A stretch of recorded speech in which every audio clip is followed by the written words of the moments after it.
അമേരിക്കയിൽ അധികാരത്തിലേറിയ Republican പ്രസിഡന്റുമാരെല്ലാം Donald ട്രംപിനെ പോലെ തന്നെ മോശക്കാരും സ്വാർത്ഥംപരികളും മതഭ്രാന്തന്മാരും യുദ്ധക്കൊതിയന്മാരുമായിരുന്നു എന്ന പക്ഷക്കാരനാണ് ഞാൻ.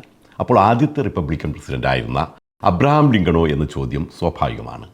ഞാനും ഈ ചോദ്യം ആദ്യം ചോദിച്ചിരുന്നു. അങ്ങനെയാണ് അബ്രഹാം ലിങ്കണെക്കുറിച്ച് കൂടുതൽ പഠിക്കുന്നത്. കാർക്കശ്യമില്ലാത്ത, കാരുണ്യമുള്ള, എളിമയുള്ള, ആരോടും ഒരു ദ്രോഹത്തിനും പോകാത്ത, ദാനധർമ്മത്തിലും നീതിയിലും വിശ്വസിക്കുന്ന ഒരു നല്ല മനുഷ്യനെന്നാണ് അക്കാദമിക് പഠനത്തിൽ നിന്നും എനിക്ക് കിട്ടിയ അറിവ്. പക്ഷേ അത് വാസ്തവത്തിൽ അമേരിക്കയിലെ ചരിത്രകാരന്മാർ സൃഷ്ടിച്ചെടുത്ത ഒരു മിഥ്യാലിങ്കനായിരുന്നു എന്നാണ് അദ്ദേഹത്തെക്കുറിച്ച് കൂടുതൽ പഠിച്ചപ്പോൾ എനിക്ക് മനസ്സിലായത്. ലിങ്കന്റെ പിൻഗാമിയായി വന്ന ആൻഡ്രൂ ജോൺസൺ എന്ന ക്രൂരനായ അമേരിക്കൻ പ്രസിഡന്റ് കോടികൾ ചെലവഴിച്ച് എഴുത്തുകാരാൽ സൃഷ്ടിച്ചെടുക്കപ്പെട്ട അബ്രഹാം ലിങ്കൺ, യഥാർത്ഥ ലിങ്കൻ ദയയില്ലാത്ത, ഒട്ടും എളിമയില്ലാത്ത, ഒരു ദാനധർമ്മവും ചെയ്യാത്ത, നീതിയിലും നന്മയിലും വിശ്വാസമില്ലാത്ത വ്യക്തിയായിരുന്നു. വെറുതെ പറയുന്നതല്ല, അദ്ദേഹത്തിൻ്റെ ജീവിതത്തിലൂടെ കണ്ണോടിക്കുമ്പോൾ വ്യക്തമാകുന്ന കാര്യമാണത്. അമേരിക്കയിലെ ചില എഴുത്തുകാരെങ്കിലും സത്യം തുറന്ന് പറഞ്ഞിട്ടുമുണ്ട്. എ സിവിയർ മേഴ്സി എന്ന തൻ്റെ മനോഹരമായ പുസ്തകത്തിൽ ഷെൽഡൻ വാനോക്കൻ പറയുന്നുണ്ട്, പുരാണത്തിലെ ലിങ്കൺ നിലവിലില്ല. പകരം വലിയ മാനുഷിക ബലഹീനതകളുള്ള ഒരു രാഷ്ട്രീയ സമ്പൂർണവാദി, ഒരു കാലത്ത് രാജ്യത്തിൻ്റെ ഭാഗധേയം തൻ്റെ കൈപ്പത്തിയിൽ ഒതുക്കിയ മനുഷ്യൻ ജീവിച്ചിരുന്നു. പെന്നി എന്ന അമേരിക്കൻ നാണയത്തിലിരിക്കുന്ന പുഞ്ചിരിക്കുന്ന സൗമ്യനായ അബ്രഹാം ലിങ്കൺ ഒരു മിഥ്യാ ലിങ്കനാണെന്നും യഥാർത്ഥ ലിങ്കൺ മറ്റൊന്നാണെന്നും അദ്ദേഹം മാത്രമല്ല, അമേരിക്കയിലെ പണത്തിനു വേണ്ടി പേനയുന്താത്ത പല എഴുത്തുകാരും തെളിവുകൾ സഹിതം സമർത്ഥിക്കുന്നുണ്ട്. കെൻറ്റക്കിയിലാണ് അബ്രഹാം ലിങ്കൺ ജനിച്ചത്. ദാരിദ്ര്യത്തിൻ്റെ പടുകുഴിയിലായിരുന്നു ജീവിതം.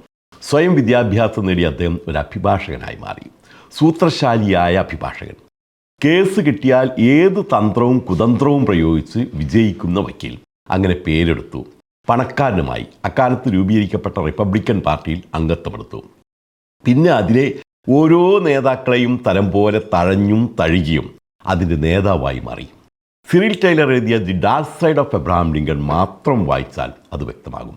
ബിഗ് ഗവൺമെൻറ് എന്ന ആശയം അമേരിക്കയിൽ എവിടെ നിന്നാണ് വന്നതെന്ന് അറിയണമെങ്കിൽ അത് ലിങ്കണിൽ നിന്നാണ് എന്ന് കണ്ടെത്താനാവും. എല്ലാ അധികാരങ്ങളും കൈപ്പിടിയിൽ ഒതുക്കാൻ, ഒരു സാമ്രാജ്യത്വ ഭരണാധികാരിയായി മാറാൻ ലിങ്കൺ അതുവരെയുള്ള അമേരിക്കൻ നിയമസംഹിതകളെ മുഴുവൻ ഉടച്ചു വാർത്തുണ്ടാക്കിയതാണ്. ഭരണഘടനയെ അനുകൂലിച്ച് സംസാരിക്കുന്നവരെ നിശബ്ദനാക്കുന്നതിന് അദ്ദേഹം ചെയ്ത ഒരു ക്രൂരമായ ഗൂഢമായ പദ്ധതിയാണ് അത്. അതിനുവേണ്ടിയാണ് ഹേബിയസ് കോർപ്പസിൻ്റെ അവകാശം സസ്പെൻഡ് ചെയ്യുകയും രാഷ്ട്രീയ ശത്രുക്കളെ കൂട്ടത്തോടെ തടവിലാക്കുകയും ചെയ്തത്. 40,000-ഓളം ആളുകളാണ് ഇങ്ങനെ തടവിലാക്കപ്പെട്ടത്. ഈ രാഷ്ട്രീയ തടവുകാർക്കെതിരെ ഒരു കുറ്റവും ചുമത്തിയിട്ടില്ല. അവർ വിചാരണ ചെയ്തിട്ടില്ല. അവർ വെറുതെ തടവിലാക്കപ്പെടുകയും കൊല്ലപ്പെടുകയും ചെയ്തു. ഇങ്ങനെ തടവിലാക്കപ്പെട്ടവർ ജീവിച്ചിരിപ്പുണ്ടോ മരിച്ചോ എന്ന് അവരുടെ ഏറ്റവും അടുത്ത ബന്ധുക്കൾക്ക് പോലും വിവരം നൽകിയില്ല. അവരെക്കുറിച്ചുള്ള ഒരു വിവരവും ബന്ധുക്കൾക്ക് പോലും കിട്ടാതിരിക്കാനാണ് അദ്ദേഹം ഹേബിയസ് കോർപ്പസ് അവകാശം റദ്ദ് ചെയ്തത്. ഇവരിൽ നിരവധി മാധ്യമപ്രവർത്തകരുമുണ്ടായിരുന്നു. അവരെ തടവിലാക്കിയതിന് പുറമെ അവരുടെ പ്രസ്സുകൾ തകർക്കുകയും അവരുടെ കെട്ടിടങ്ങൾ നശിപ്പിക്കുകയും ചെയ്തു. ചരിത്രത്തിൽ ഒരു പ്രസിഡന്റും അഭിപ്രായ സ്വാതന്ത്ര്യത്തെയോ മാധ്യമ സ്വാതന്ത്ര്യത്തെയോ ഇതിലും വലിയ അവജ്ഞയോടെ നോക്കിക്കണ്ടിരുന്നില്ല എന്നതാണ് സത്യം. പിന്നെ ദയയുടെ കാര്യം, അത് പറയുമ്പോൾ അടിമത്തം അവസാനിപ്പിച്ചതാണ് ആകെ പറയാനുള്ളത്. അതുപോലും അദ്ദേഹത്തിൻ്റെ ദയയുടെ പ്രതിഫലനമല്ല, സ്വാർത്ഥതയുടെ മറ്റൊരു അടവു നയമായിരുന്നു. തൻ്റെ എതിരാളികൾക്ക് ഭൂരിപക്ഷമുള്ള തെക്കൻ സംസ്ഥാനങ്ങളെ തകർക്കുക എന്ന ലക്ഷ്യത്തോടെയാണ് അത് ചെയ്തതെന്ന് ഓർക്കണം. എന്തുമാത്രമല്ല, തികഞ്ഞ വടക്കനായിരുന്ന ലിങ്കൻ അവിടുത്തെ ഫാക്ടറികളിൽ ജോലി ചെയ്യാൻ തൊഴിലാളികളെ കിട്ടാതിരുന്ന സാഹചര്യത്തിലാണ് തെക്കൻ സംസ്ഥാനങ്ങളിലെ കൃഷിയിടങ്ങളിൽ ജോലി ചെയ്തിരുന്ന അടിമകളായ കർഷകരെ മോചിപ്പിച്ച് തൊഴിലാളികളാക്കുക എന്ന സ്വാർത്ഥ ലക്ഷ്യത്തോടെ അടിമത്തം അവസാനിപ്പിച്ചത് എന്നും ഓർക്കണം. അത് നല്ലൊരു പ്രഖ്യാപനമായിരുന്നു എന്ന് സമ്മതിക്കാതിരിക്കാൻ വയ്യ. പക്ഷേ അതിൻ്റെ പേരിൽ കൃഷിയിടം വിട്ട് ഫാക്ടറി തൊഴിലാളികളാകാൻ പോയവരുടെ ദുരിതങ്ങളും ദുരന്തങ്ങളും അറിയണമെങ്കിൽ ജോൺ സ്റ്റിംബക്കിൻ്റെ ദി ഗ്രേസ് ഓഫ് റാത്ത് എന്ന ഒരൊറ്റ നോവൽ വായിച്ചാൽ മതി. നൊബേൽ സമ്മാനം കിട്ടിയ നോവലാണത്. ഒരു കണ്ണീർ കണം പൊഴിക്കാതെ മനസാക്ഷിയുള്ള ആർക്കും വായിച്ചു തീർക്കാനാവാത്ത നോവൽ. ജോൺ സ്റ്റിംബക്കിൻ്റെ ഏറ്റവും പ്രിയപ്പെട്ട എഴുത്തുകാരിൽ ഒരാളാവുന്നതും ഈ നോവൽ വായിച്ചതിൽ പിന്നെയാണ്. തൻ്റെ തീരുമാനത്തിന് എതിരെ ശബ്ദമുയർത്തിയപ്പോൾ ഏകപക്ഷീയമായാണ് ലിങ്കൻ തെക്കൻ സംസ്ഥാനങ്ങളിലേക്ക് സൈന്യത്തെ അയച്ച് അവരോട് യുദ്ധം പ്രഖ്യാപിച്ചത് എന്നോർക്കണം. അങ്ങനെ സ്വന്തം രാജ്യക്കാർക്കെതിരെ യുദ്ധം ചെയ്ത ചരിത്രത്തിലെ ആദ്യത്തെ പ്രസിഡന്റാണ് അബ്രഹാം ലിങ്കൺ. 6 ലക്ഷം പേരാണ് ആ യുദ്ധത്തിൽ കൊല്ലപ്പെട്ടത്. വെറും ഒരു മനുഷ്യൻ്റെ സ്വാർത്ഥതയുടെ പേരിൽ മരിച്ചുപോയത് 6 ലക്ഷം പേരാണ്. അയാളെയാണ് ചരിത്രം ആരാധിക്കുന്നത് എന്നത് എനിക്ക് വിചിത്രമായാണ് തോന്നുന്നത്.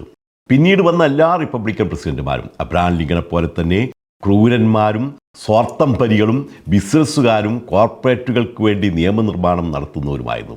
റിച്ചാർഡ് നിക്സണും റൊണാൾഡ് റീഗനും ജോർജ് ഡബ്ല്യു ബുഷും അതിനു മുമ്പെയുള്ള ജോർജ് H.W. ബുഷും എല്ലാം ഇങ്ങനെ രാജ്യത്തിനും ലോകത്തിനും നാശം വിധിച്ച റിപ്പബ്ലിക്കൻ പ്രസിഡന്റുമാരാണ്. ഒരു നന്മയും അവകാശപ്പെടാനില്ലാത്ത പ്രസിഡന്റുമാർ. അവരുടെ പിന്തുടർച്ചക്കാരാണ് ഡൊണാൾഡ് ട്രംപും. ഇദ്ദേഹത്തിൽ നിന്നും നമുക്ക് നന്മയൊന്നും പ്രതീക്ഷിക്കാനാവില്ല. അതാണ് ഇപ്പോൾ നമ്മൾ ഇറാനിൽ കാണുന്നത്.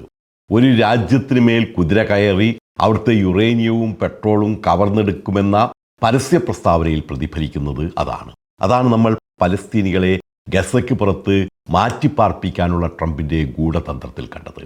ഗാസയിൽ നിന്നും അവരെ നിർബന്ധപൂർവം ഈജിപ്ത്, ജോർദാൻ, ഇന്തോനേഷ്യ എന്നിവിടങ്ങളിലേക്ക് കുടിയേറ്റണമെന്ന ഭ്രാന്തൻ നിർദ്ദേശമാണ് ട്രംപ് മുന്നോട്ട് വെച്ചത്.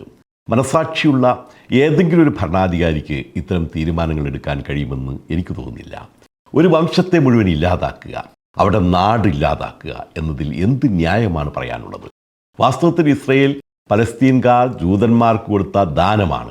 ആ ദാനം കിട്ടിയവർ ഒട്ടകത്തിന് കിടക്കാൻ ഇടം കൊടുത്ത പോലെ ആ ഇടം മുഴുവനും തൻ്റേതാക്കാൻ ശ്രമിക്കുമ്പോൾ അതിന് ചൂട്ടുപിടിച്ചു കൊടുക്കുന്ന വകതിരിവില്ലാത്ത ഭരണാധികാരിയാണ് ഡൊണാൾഡ് ട്രംപ് എന്ന് ഞാൻ പറയും. വെനിസ്വല എന്നൊരു രാജ്യത്തെ ഭരണാധികാരിയെ സ്ഥാനഭ്രഷ്ടനാക്കി അവിടുത്തെ എണ്ണ കവർന്നെടുക്കുന്ന ട്രംപിനെ ആർക്കാണ് ന്യായീകരിക്കാനാവുക? അമേരിക്കയിലെ ജനങ്ങളെ മുഴുവനും ലോകമനസാക്ഷിക്ക് മുന്നിൽ അന്യായക്കാരാക്കി മാറ്റുന്ന പ്രവൃത്തികളാണിതെല്ലാം. ഞാൻ മാത്രമല്ല, വകതിരിവുള്ളവരെല്ലാം ഡൊണാൾഡ് ട്രംപിൻ്റെ ജൽപ്പനങ്ങളെ പുച്ഛിച്ചു തള്ളുന്നുമുണ്ട്. ഐക്യരാഷ്ട്രസഭ പോലും ട്രംപിൻ്റെ പ്രവർത്തനങ്ങൾ കണ്ട് അന്തിച്ചു പോവുകയാണ്. ട്രംപിൻ്റെ തീരുമാനങ്ങൾ നടപ്പുള്ള കാര്യമല്ലെന്ന് അവർ വ്യക്തമാക്കിയിട്ടുമുണ്ട്. ഇന്നോളമുള്ള അന്താരാഷ്ട്ര നിയമങ്ങളുടെ ലംഘനമാണതെന്നും ഓർമ്മിപ്പിക്കുന്നുണ്ട്. ഗാസയിൽ ട്രംപിൻ്റെ സഹായത്തോടെ ഇസ്രായേൽ നടപ്പിലാക്കിയത് വംശഹത്യയാണെന്ന് അറബ് ലീഗ് വ്യക്തമാക്കുന്നുണ്ട്. ഇറാനിലും ലബനനിലും അത്തരത്തിലുള്ള നീക്കങ്ങൾ നടപ്പുള്ള കാര്യമല്ലെന്ന് ഫ്രാൻസും സ്പെയിനും റഷ്യയും ചൈനയും അർത്ഥശങ്കക്കിടയില്ലാത്ത വിധം അമേരിക്കയെ ഓർമ്മിപ്പിക്കുന്നുണ്ട്. ഇറാൻ എന്നൊരു രാജ്യത്തെ പൂർണ്ണമായി ചാരമാക്കാനാണ് ട്രംപ് പദ്ധതിയിടുന്നത്. അവിടെ എത്ര പേർ മരിച്ചു എന്നതിനുള്ള കൃത്യമായ കണക്കില്ല. ഇസ്രായേൽ ആക്രമണത്തിൽ ഗാസയിൽ 47,300-ലധികം ആളുകളാണ് കൊല്ലപ്പെട്ടത്. ട്രംപ് നേരിട്ടല്ലെങ്കിലും ഇസ്രായേലിന് ആയുധങ്ങൾ നൽകി അവരെ അതിന് പ്രോത്സാഹിപ്പിക്കുകയായിരുന്നു.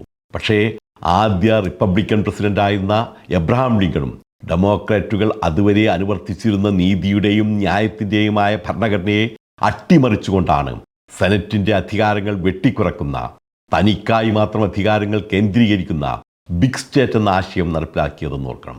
അതിനെ എതിർത്ത 40,000-ഓളം പേർക്കാണ് തടവറയിൽ ജീവിതം അവസാനിപ്പിക്കേണ്ടി വന്നത്. അവരെ സംബന്ധിച്ച് ഭരണഘടനയും നീതിയും ന്യായവുമൊന്നും ഒരു പ്രശ്നമേയല്ല. എതിർക്കുന്നവരെ കൊന്നൊടുക്കുക എന്നത് അബ്രഹാം ലിങ്കൺ മുതൽ തുടരുന്ന റിപ്പബ്ലിക്കന്മാരുടെ നയമാണ്.